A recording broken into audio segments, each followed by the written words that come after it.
डरावनी सुरंग, हिमाचल का खौफनाक रहस्य। क्या आप एक ऐसी जगह के बारे में जानते हैं जहां कदम रखते ही आपकी रूह कांप उठे? हिमाचल की घुमावदार सड़कों पर घने जंगलों के बीच एक ऐसी सुरंग है जिसे आज तक कोई पूरा पार नहीं कर सका। लोगों का कहना है कि वहां जो भी गया वो वापस नहीं लौटा, या फिर लौटकर ऐसा कुछ बताया जिसने हर किसी को सन्न कर दिया। इस कहानी में आपका सामना उस खौफनाक सुरंग से होगा जहां डर और रहस्य एक साथ जीवित हो उठते हैं। कहानी शुरू होती है। रोहित और उसकी पत्नी नेहा दोनों हिमाचली बर्फीली वादियों में छुट्टियां मनाने आए थे। उनके साथ उनकी 8 साल की बेटी आर्या भी थी। तीनों कार में बैठकर शिमला की ओर बढ़ रहे थे। मौसम बेहद सुहाना था। बर्फ से ढके पहाड़ और ठंडी हवाएं उनके चेहरे को छू रही थी। लेकिन नेहा का मन अचानक बेचैन होने लगा। उसने रोहित से कहा, मुझे पता नहीं क्यों अजीब सा महसूस हो रहा है, क्या हम थोड़ा रुक सकते हैं? रोहित ने मुस्कुराकर जवाब दिया, अरे नेहा, सब ठीक है, ये सिर्फ ऊंचाई का असर है, बस कुछ देर में हम होटल पहुंच जाएंगे। लेकिन नेहा की बेचैनी बढ़ती जा रही थी। कार एक गहरे जंगल के बीच पहुंच चुकी थी जब अचानक उनकी नजर एक पुरानी और सुनसान सुरंग पर पड़ी। नेहा ने डरते हुए पूछा, क्या हमें इससे होकर जाना पड़ेगा? रोहित ने जवाब दिया, ये शॉर्टकट है, हम जल्दी पहुंच जाएंगे। जैसे ही उन्होंने सुरंग में प्रवेश किया, चारों तरफ घना अंधेरा छा गया। सुरंग के अंदर से आती अजीब सी गूंज नेहा और रोहित के रोंगटे खड़े कर रही थी। अचानक कार की हेडलाइट बंद हो गई और रोहित ने घबराकर ब्रेक लगाया। ये क्या हुआ? रोहित ने कहा। उसी समय उनकी बेटी आर्या चिल्लाई, माँ वो देखो। नेहा ने देखा, सामने एक सफेद साड़ी पहने और लंबे बालों वाली औरत खड़ी थी। उसका चेहरा दिखाई नहीं दे रहा था, लेकिन उसकी उपस्थिति से पूरा माहौल ठंडा और डरावना हो गया। आंसुओं का सैलाब। नेहा ने आर्या को कसकर पकड़ा और रोहित से कहा, यहाँ से चलो। रोहित, जल्दी करो। लेकिन कार स्टार्ट नहीं हो रही थी। अचानक वह औरत उनकी तरफ बढ़ने लगी। नेहा ने देखा कि औरत के पांव उल्टे थे। आर्या डर से रोने लगी, मुझे घर जाना है, मुझे यहाँ नहीं रहना। नेहा ने उसे दिलासा देने की कोशिश की, लेकिन खुद की आंखों से आंसू बहने लगे।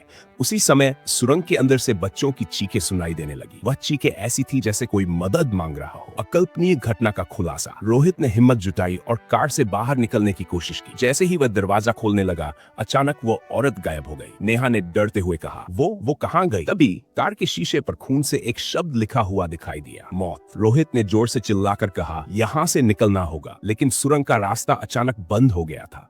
नेहा ने महसूस किया कि आर्या बेहोश हो चुकी है। जैसे ही रोहित ने कार के पिछले हिस्से में देखा, उसकी सांस रुक गई। वहां आर्या की जगह वही सफेद साड़ी वाली औरत बैठी थी, जो धीरे धीरे मुस्कुरा रही थी। कार के भीतर का माहौल सर्द और डरावना हो गया था। नेहा की सांसें तेज हो रही थी और रोहित का चेहरा भय से सफेद पड़ चुका था। सफेद साड़ी पहने वह औरत, जो अब कार के अंदर बैठी थी, धीरे धीरे पीछे से रोहित और नेहा को घूर रही थी। नेहा ने कांपती आवाज में कहा, रोहित, हमें यहाँ से निकलना होगा, ये जगह शापित है। लेकिन रोहित हिल भी नहीं पा रहा था। वह औरत धीरे धीरे मुस्कुरा रही थी और उसकी आंखें खून जैसी लाल थी। अचानक उसने धीमी और डरावनी आवाज में कहा, तुम यहाँ क्यों आए हो? ये जगह तुम्हारे लिए नहीं है। एक अप्रत्याशित हमला। रोहित ने हिम्मत जुटाकर गाड़ी स्टार्ट करने की कोशिश की, लेकिन गाड़ी का इंजन बिल्कुल बंद हो चुका था। औरत ने फिर से कहा, तुम्हें यहाँ नहीं रुकना चाहिए था, अब तुम नहीं बचोगे। अचानक औरत ने नेहा की ओर देखा और उसका गला पकड़ लिया। नेहा जोर से चिल्लाई, मुझे छोड़ दो, हमारी बेटी कहाँ है? लेकिन औरत ने कुछ नहीं कहा। उसने बस अपनी उंगलियों से नेहा की सांसें रोकनी शुरू कर दी। रोहित ने देखा कि पीछे की सीट अब खून से भरी हुई थी। वहाँ आर्या का खिलौना पड़ा था,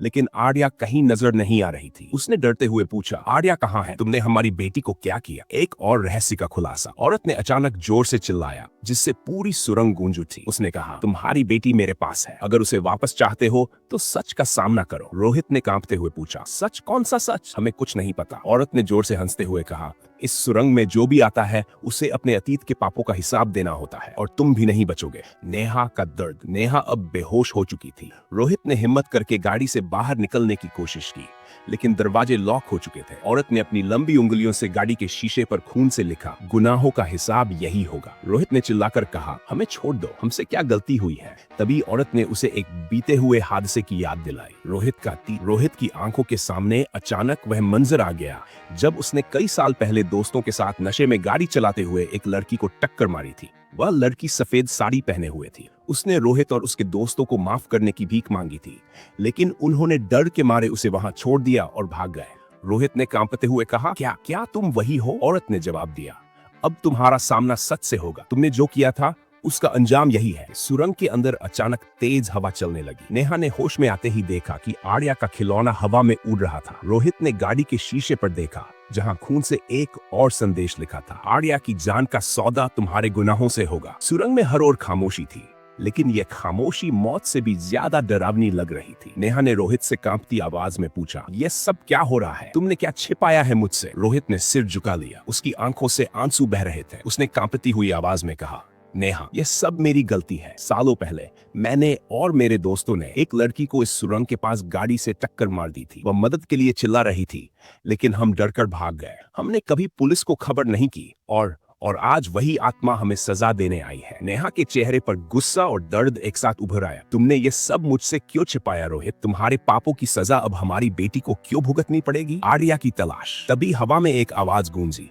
जो औरत की थी। उसने कहा, तुम्हारे सवालों का जवाब सुरंग के दूसरे छोर पर मिलेगा, लेकिन याद रखना, हर कदम के साथ तुम्हारे गुनाहों का वजन बढ़ेगा। रोहित ने घबराकर कहा, नेहा, हमें आर्या को बचाने के लिए उस छोर तक जाना होगा। नेहा ने चिल्लाते हुए कहा, यह तुम्हारी सजा है, लेकिन मैं अपनी बेटी को नहीं खोने दूंगी। चलो। दोनों गाड़ी से बाहर निकले। सुरंग के अंदर अजीब सी ठंड और गुप्त अंधेरा था। हर कदम पर लगता था जैसे कोई उन्हें देख रहा हो। दीवारों पर खून से बने अजीब से निशान थे और कहीं कहीं बच्चों की हंसी और रोने की आवाजें सुनाई दे रही थी। भयानक भरम।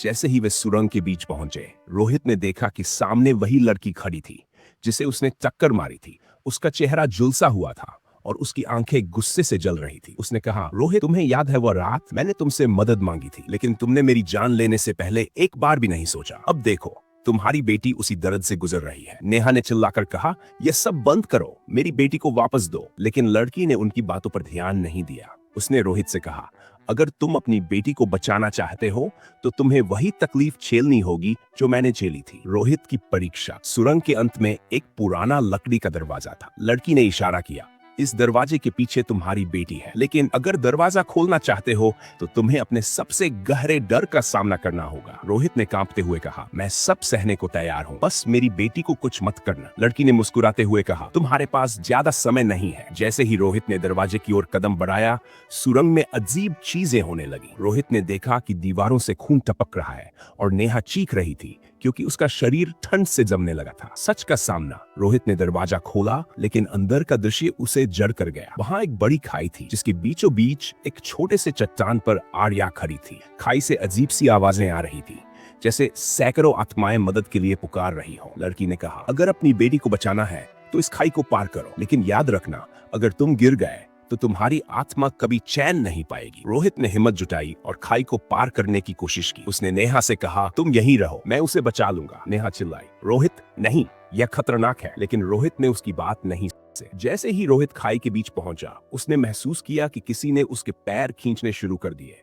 उसने नीचे झांका तो देखा कि खाई में सैकड़ों झुलसी हुई आत्माएं थी जो उसे नीचे खींच रही थी। उसी समय लड़की की आवाज गूंजी, अब तय करो, तुम्हें अपनी बेटी चाहिए या अपनी जान? भाग 4 की रोहित खाई के बीच में फंसा हुआ था। नीचे से सैकड़ों आत्माएं उसके पैर खींच रही थी। नेहा खाई के किनारे खड़ी चीख रही थी, रोहित, जल्दी करो, आर्या को बचाओ। आर्या, जो खाई के दूसरी ओर खड़ी थी, अपनी माँ को पुकार रही थी, माँ, पापा, मुझे बचा लो। उसकी मासूम आवाज रोहित का हौसला बढ़ा रही थी। उसने खुद से कहा, मैं ये सब अपनी बेटी के लिए कर रहा हूँ, मुझे हार नहीं माननी चाहिए। रोहित का बलिदान। रोहित ने पूरी ताकत लगाकर आत्माओं से खुद को छुड़ाया और धीरे धीरे खाई के दूसरी ओर पहुंचने लगा। जैसे ही उसने आर्या को छुआ, खाई की दीवारें कांपने लगी, आत्माएं चिल्लाने लगी, ये सही नहीं है, गुनहगार को सजा मिलनी चाहिए। लड़की जो सफेद साड़ी में खड़ी थी रोहित से बोली, तुमने मेरी जान ली थी, अब अपनी बेटी को बचाने के लिए तुम्हें अपनी जान देनी होगी, यही न्याय है। रोहित ने एक पल के लिए अपनी बेटी की ओर देखा। उसकी आंखों से आंसू बहने लगे। उसने कहा, अगर मेरी जान देकर मेरी बेटी की जान बच सकती है तो मैं ये कुर्बानी देने के लिए तैयार हूँ। चिल्लाया, नहीं रोहित, ऐसा मत करो, हम सब मिलकर इससे बाहर निकल सकते हैं। लेकिन रोहित ने उसे रोकते हुए कहा, नेहा, ये सब मेरी गलती थी, अब मुझे इसे सुधारना होगा। आत्मा का न्याय। रोहित ने आर्या को खाई के दूसरी ओर नेहा की ओर धकेल दिया। जैसे ही वह ऐसा करता है, खाई में से निकलने वाली आत्माएं उसे पकड़ लेती हैं। सफेद साड़ी वाली लड़की ने कहा, तुमने जो किया प्रायश्चित यही है। रोहित ने मुस्कुराते हुए अपनी बेटी को देखा और कहा, आर्या, हमेशा खुश रहना, और नेहा, मेरा ख्याल रखना। खाई के अंदर से आग की लपटें उठने लगी और रोहित आत्माओं के साथ उसमें समा गया। नेहा और आर्या चीखते रह गए, लेकिन अब रोहित उनकी दुनिया से हमेशा के लिए जा चुका था। सुरंग का राज खुलता है। सुरंग में अचानक सब कुछ शांत हो गया। सफेद साड़ी वाली आत्मा ने नेहा की ओर देखा और कहा, अब तुम्हारी बेटी सुरक्षित है, लेकिन याद रखना ये जगह गुनाहगारों के लिए एक चेतावनी है। ये सुरंग हर उस इंसान का हिसाब लेगी जिसने किसी की जान ली है। नेहा ने डरते हुए पूछा, अब हम यहाँ से जा सकते हैं? आत्मा ने सिर हिलाया और कहा, हाँ, लेकिन इस जगह को कभी मत भूलना। ये सिर्फ एक सुरंग नहीं बल्कि न्याय का दरवाजा है। सुरंग से बाहर का रास्ता। नेहा ने आर्या को गोद में उठाया और सुरंग के बाहर की ओर भागने लगी। जैसे ही वह बाहर निकली, सूरज की रोशनी ने उनके चेहरे पर पड़ी और पहली बार उन्होंने राहत की सांस ली। लेकिन जब नेहा ने पीछे मुड़कर देखा तो सुरंग का प्रवेश द्वार गायब हो चुका था। वहां केवल एक